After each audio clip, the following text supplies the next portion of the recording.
नमस्कार साथियों, BPSC TRE 3.0 शिक्षक भर्ती पर एनआईओएस केस का जो प्रभाव है उसके बारे में बात करेंगे इस वीडियो के माध्यम से। साथ में यूट्यूब पर री एग्ज़ाम और टीआरई 3 पर स्टे जैसी जो चीज़ें हैं उनके बारे में भी बात करेंगे। और आप सभी अभ्यर्थी जो सिलेक्टेड अभ्यर्थी हैं, टेलीग्राम लिंक दिया जा रहा है कमेंट बॉक्स में, आप लोग ज्वाइन कर लीजिए अगर ज्वाइन ना किया हो। वहाँ से आपको आगे के लिए गाइड किया जाएगा। और साथ में यह जो केस है आज सुनवाई हुई है सुप्रीम कोर्ट में, और इस केस की जो अगली सुनवाई होनी है 21 जनवरी 2025 को होनी है। अब इस केस के बारे में आप लोग समझ लीजिए कि मामला क्या था। मामला यह था कि 215 एनआईओएस कैंडिडेट हैं, और एनआईओएस का जो मामला है ये पीआरटी और 6 से 8 के लिए है, टीजीटी पीजीटी से कोई लेना देना इसका नहीं है। तो 215 एनआईओएस अभ्यर्थी थे, ये कोर्ट में गए हैं। और कोर्ट में जाने का कारण क्या था कि 2-3 दिन पहले सुप्रीम कोर्ट का फैसला आया था कि एनआईओएस जो 18 मंथ है एक कैटेगरी के हिसाब से 2017 से 19 के बीच में जिन्होंने पास आउट किया था एक कंडीशन में, वो एलिजिबल हैं। तो इस वजह से जो 215 कैंडिडेट्स हैं, अब ये जो 215 एनआईओएस के अभ्यर्थी हैं ये क्लियरिटी नहीं है कि ये सारे के सारे बीपीएससी टीआरई 3.0 सिलेक्टेड हैं या नहीं है। और ऐसा जो बाकी इनमें से कुछ अभ्यर्थी ऐसे हो सकते हैं जिन्होंने बीपीएससी टीआरई 3.0 का फॉर्म भरा हो। हालांकि टीआरई 3.0 में एनआईओएस जो है अलाउड नहीं था, एलिजिबल नहीं था, सभी लोग जानते हैं। तो ये सारी चीज़ें हैं। लेकिन सुप्रीम कोर्ट का जब फैसला आया है तो उसके बाद से ये लोग कोर्ट चले गए, और आज कोर्ट में सुनवाई हुई। क्या सुनवाई हुई उसके बारे में भी बात कर लें। तो सबसे पहली चीज़ तो ये है कि यहाँ पर जो है बात किया गया जो है जज साहब से, सुप्रीम कोर्ट के जो जज हैं उनसे इस बात के लिए भी कहा गया है कि जो है सभी अभ्यर्थी हैं एनआईओएस के, उनको भी मौका दिया जाए। और इस पर कोर्ट ने मना कर दिया था। इसका मतलब है कि री एग्ज़ाम जैसा कुछ नहीं हो सकता है, उसकी संभावना बिल्कुल भी नहीं है। तो पहला चीज़ आप लोग जान लीजिए कि री एग्ज़ाम बिल्कुल भी नहीं होगा। दूसरा चीज़ है कि बिहार सरकार को पहले नोटिस जारी करने की बात की गई है, 4 सप्ताह में जो है उसका जवाब देना बिहार सरकार को।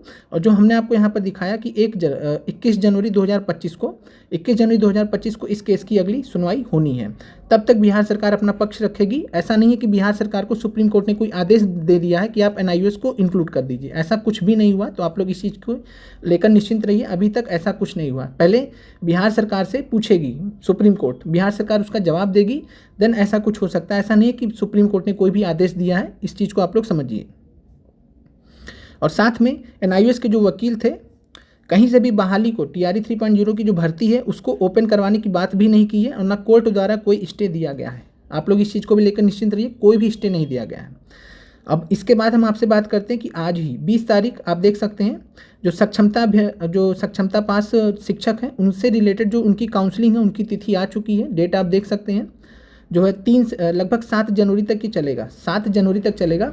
और जहाँ तक हमारा एक अंदाज कहता है कि आप लोगों का जो मतलब आ सकता है डीबी कराने का डेट, वो 7 जनवरी के आसपास, 5 से 7 जनवरी के आस आप लोगों का भी स्टार्ट हो सकता है। 4 जनवरी को बीपीएससी प्री का री एग्ज़ाम प्रस्तावित है। बाकी उसके बाद आप मान सकते हैं कि 5 से 7 के बीच में आपको जो डीबी है उस देखने को मिल सकता है। और बिहार शिक्षा विभाग अपने तरफ से जो डीबी का कार्यक्रम वो जारी कर देगा रिवाइज। चूँकि 23 तारीख से होना था लेकिन वो हो नहीं पाएगा, संभावना ना के बराबर है। और चूँकि 1 से 2 दिन पहले बिहार शिक्षा विभाग रिवाइज जारी करता है, तो मान के चलिए कि कल या परसों आप लोगों का जो डीबी का डेट है वो क्लियर हो जाएगा आगे का, ठीक है। और अगर क्लियर नहीं होता है डीबी का डेट तो इतना आ जाएगा कि 23 तारीख का पोस्टपोनमेंट का आ जाएगा। ये चीज़ें हैं। बाकी आप मान के चलिए कि जनवरी के प्रथम सप्ताह में आपका हो जाएगा। और यहाँ पे सक्षमता वाला आज आया है और आगे चलकर आप लोगों की भी आने की उम्मीद है। तो ये चीज़ें आपको क्लियर हो जानी चाहिए। अब यहाँ पर जो आज का जो केस हुआ सुप्रीम कोर्ट में, उससे महत्वपूर्ण जो चीज़ें हैं वो आप समझ लीजिए। पहला है कि सुप्रीम कोर्ट में जो केस हुआ 215 एनआईओएस बीपीएससी टीआरई 3 में सिलेक्टेड अभ्यर्थियों के पक्ष में गया है। एक हिसाब से गया जाने का मतलब है कि गया नहीं है, लेकिन ये कि सुप्रीम कोर्ट जो है बिहार सरकार से बात करेगा इस बारे में, बिहार सरकार से जानकारी मांगेगा। इस लिहाज से एनआईओएस के जो अभ्यर्थी हैं इनके पक्ष में बोला जा रहा है, ये यूट्यूब पर बोला जा रहा है। बाकी सुप्रीम कोर्ट ने कोई भी फैसला नहीं दिया है कि आपको एनआईओएस को शामिल करना होगा। इस चीज़ को लेकर आप लोग जो है क्लैरिटी रखिए। और इसका मतलब बिल्कुल भी नहीं है कि बीपीएससी टीआरई 3.0 सिलेक्टेड अभ्यर्थी उनको कोई दिक्कत होगा, कोई प्रॉब्लम होगा। साथ में आज के केस में किसी भी पॉइंट पर एनआईओएस के वकील ने री एग्ज़ाम की बात नहीं की है। कुछ एनआईओएस अभ्यर्थियों ने जानबूझकर टीआरई 3 का फॉर्म भरा था, उनमें से 215, मान लीजिए 215 अगर गए हैं तो हो सकता है कि 215 भी हों या हो सकता है कम हों, कुछ अन्य अभ्यर्थी भी इसमें पटिशनर बन के गए हों। इसका मतलब डिस्क्लोजर नहीं है, ये मतलब कोर्ट में ही जानकारी मिल सकती है। और साथ में जो एनआईओएस के अभ्यर्थी हैं पीआरटीओ 6 से 8 में, और ये जो 215 अभ्यर्थी हैं कुछ इसमें सेलेक्टेड भी होंगे, कुछ इसमें नॉन सेलेक्टेड भी होंगे, और इसमें इनको जो है डीबी में शामिल होने का मौका दे बिहार सरकार, इसीलिए एनआईओएस वाले कोर्ट में गए थे। अब मेन चीज़ क्या है कि इन्होंने फॉर्म भरा था, इनमें से काफ़ी अभ्यर्थियों ने फॉर्म भरा होगा जो 215 है, कुछ काफ़ी ने नहीं भी भरा होगा, सपोर्ट में चले गए होंगे कि हमें दोबारा से एग्ज़ाम वगैरह का मौका मिलना चाहिए। तो ये चीज़ें हैं, तो सभी नहीं हो सकते, कि कोई ज़रूरी नहीं कि सभी लोग सिलेक्टेड होंगे। और साथ में ये आप हमारा टेलीग्राम ग्रुप देख पा रहे हैं, 800 अभ्यर्थी हैं इसमें जुड़े हुए सिलेक्टेड। आप लोग भी जुड़िए, पूरा गाइडेंस आपको किया जाएगा, सपोर्ट किया जाएगा। किसी भी समय पर, किसी भी पॉइंट पर अगर आपको कोर्ट वगैरह की भी नौबत आएगी, ज़रूरत पड़ेगी, तो पूरा सपोर्ट हमारी तरफ से रहेगा। क्योंकि इतने लोग हैं तो काफ़ी है, बाकी और आप लोग भी जुड़िए तो ये संख्या बढ़े। अब इसके बाद जो है,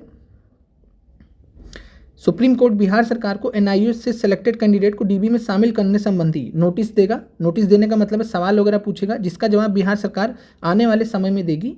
और मान के चले कि 21 जनवरी को सुनवाई होनी है। चूँकि सुप्रीम कोर्ट ने कोई स्टे नहीं लगाया है, सुप्रीम कोर्ट ने कोई स्टे नहीं लगाया है डीबी प्रोसेस पे, तो इसलिए जो बिहार सरकार डीबी का जो डेट है वो मतलब जारी करने में स्वतंत्र है। बिहार शिक्षा विभाग डीबी का डेट जारी करने में स्वतंत्र है, उस पर कोर्ट का कोई जोर नहीं चलेगा। ये चीज़ें हैं।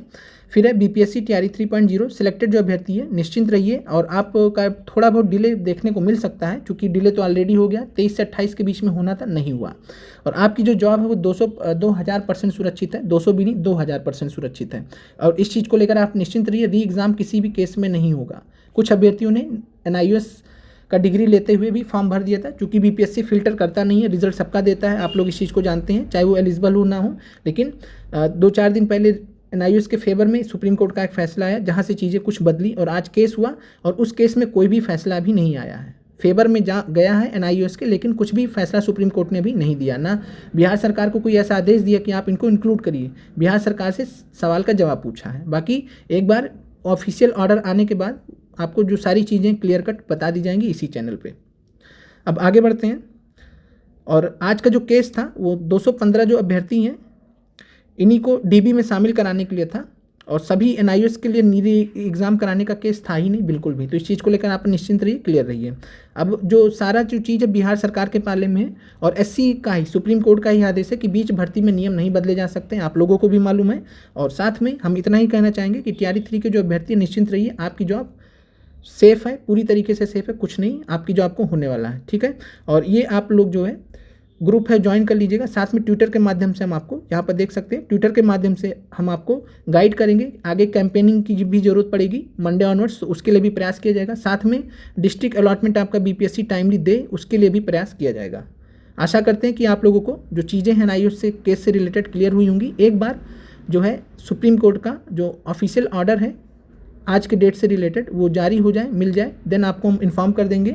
वहाँ से सारी चीज़ें 100% क्लियर हो जाएंगी कि क्या क्या चीज़ें आज हुई हैं। बाकी जो भी जानकारी हमें थी इस केस से रिलेटेड वो हमने आपको दे दिया है। आशा करते हैं आपको सारी चीज़ें क्लियर हो गई होंगी। बाकी इसके अलावा आपको कोई डाउट हो तो आप कमेंट कर दीजिएगा। साथ में कमेंट बॉक्स में आपको टेलीग्राम का लिंक दे दिया जाएगा, ज्वाइन कर लीजिएगा, और वहाँ से आप ट्विटर का लिंक भी जो है देख लीजिएगा। और ट्विटर पर भी सभी लोग जुड़िए, अपनी पूरी टीम को मजबूत करिए, और आगे आने वाले समय में ज़रूरत पड़ सकती है। मिलते हैं आप सभी लोगों से।